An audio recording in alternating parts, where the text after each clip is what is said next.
bigger sinker slides, stronger shocker beads.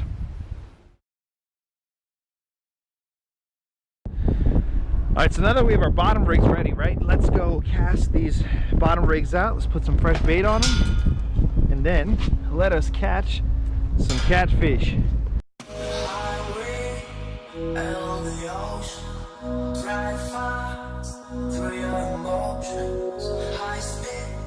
And we're together till the end. The sun is going down, the night just falling out. High speed, we're still together, nothing more.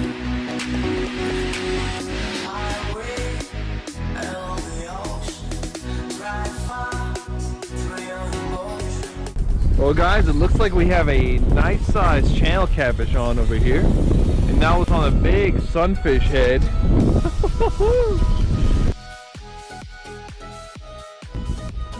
kind of weird the way he's fighting. Guys, that's a striper! That's a striped bass! No way! No way! I knew it! The moment I got a striper! No way! Dude! That is so cool! Oh, that is so awesome!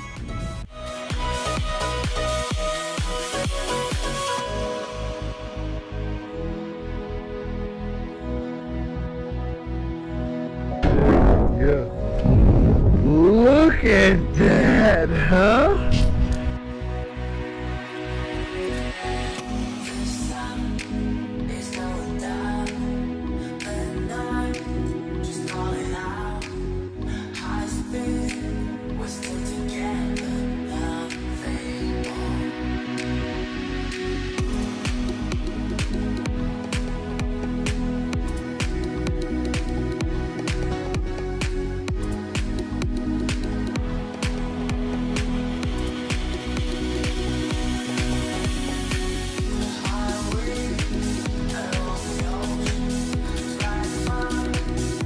What's going on, guys? It's Catterman here.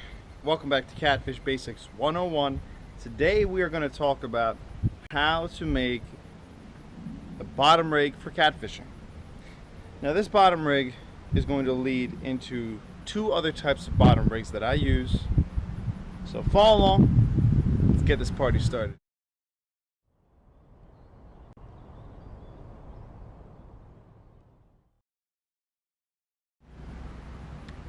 Well, first off, if you guys are ever weirded out or grossed out by people that are really sweaty, this is not the video for you. It's extremely hot out. I am just drenched, pardon me. So the first thing that we're gonna need, right, is we're gonna need the hook that we want to use. So actually in this scenario, I actually need to redo the bottom rig on this rod right here. If you're wondering, this is the KastKing Kodiak in a 4000 size. So what we're gonna do is, because I had a shark rip this leader apart, we're gonna redo this whole setup. First thing you're gonna need is a hook. Woo! That's what you call balancing action right there. This is a 6-odd offset Gamakatsu circle hook. Then you need leader material. Now we're gonna be using 40-pound leader because we're using 30-pound Mega 8 braid right here.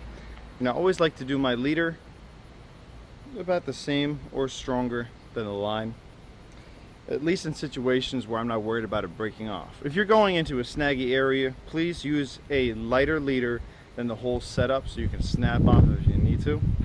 Next thing you're going to need is a sinker slide, which is one of these guys right here. They come either in the white version, which is the not braid friendly version. They come in the heavy duty saltwater blue version, which is braid friendly. And they also come in the yellow version, which is also braid friendly. After that, you're going to need a barrel swivel, which is what we have right here. This is about 104 pound strength. I always like to go a little bit over the top, you know what I mean? You're also going to need plastic beads, which are these stopper beads. You can buy these at many stores. They come red, yellow, you name it. They also come in rubber like this, or in big glow-in-the-dark green like this. So let's see, we're gonna grab 40 pound. Yep, we're gonna use 40 pound monofilament as a leader. If you guys haven't noticed, before I get started here, is I have monofilament here attached to the braid, right?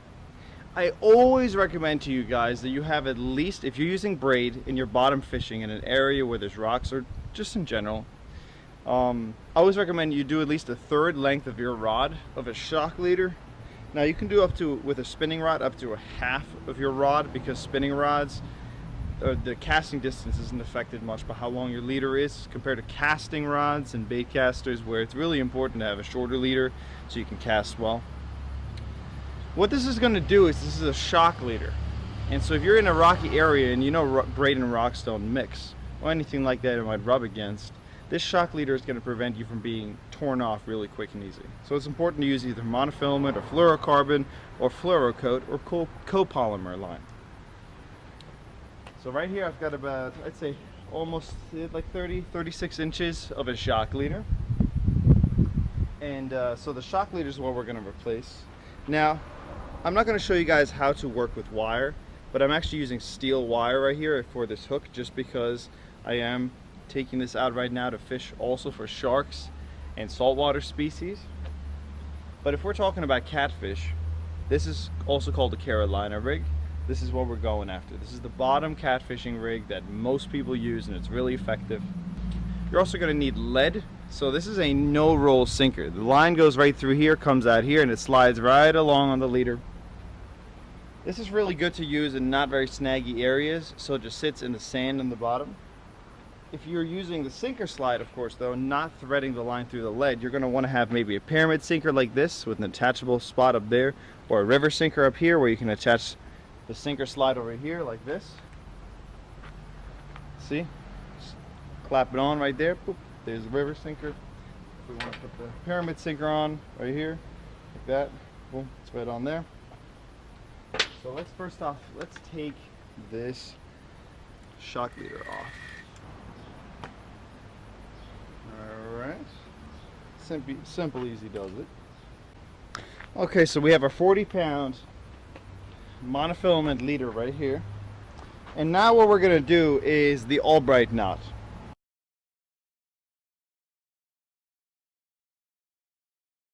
I love the Albright knot because it's a lot stronger than a uni to uni. A lot of people, when they put mono and braid together, they use a uni to uni knot.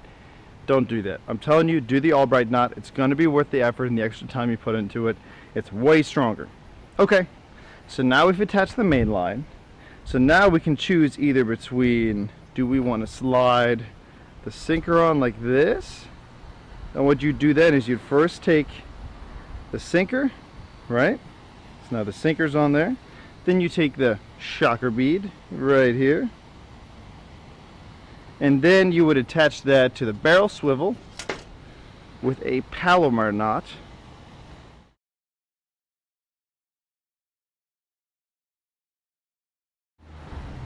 The Palomar knot is one of the strongest and simplest knots to make on the market. So it's a very good knot to make if you're in a time struggle and still want a good strong knot.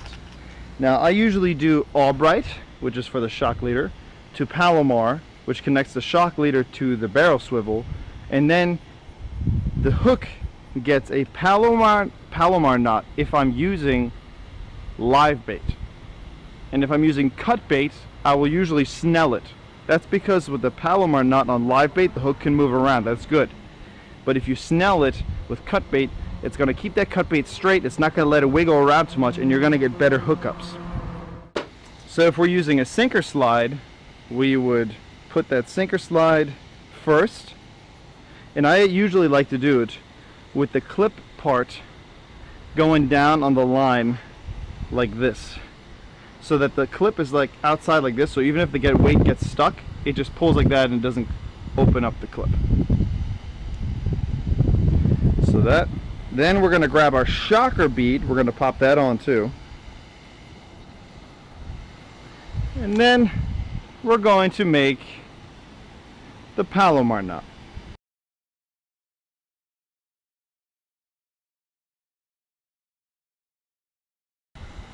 So now all we need to do is attach our weight to the clip, and we are golden and ready to go. And either you can catch carp, catfish, any bottom fish with this, sturgeon, sharks, manta rays, you name it really. The only thing is when you catch bigger fish with this kind of rig, you're just going to up the gear, stronger line, stronger barrel swivels, you know what I mean?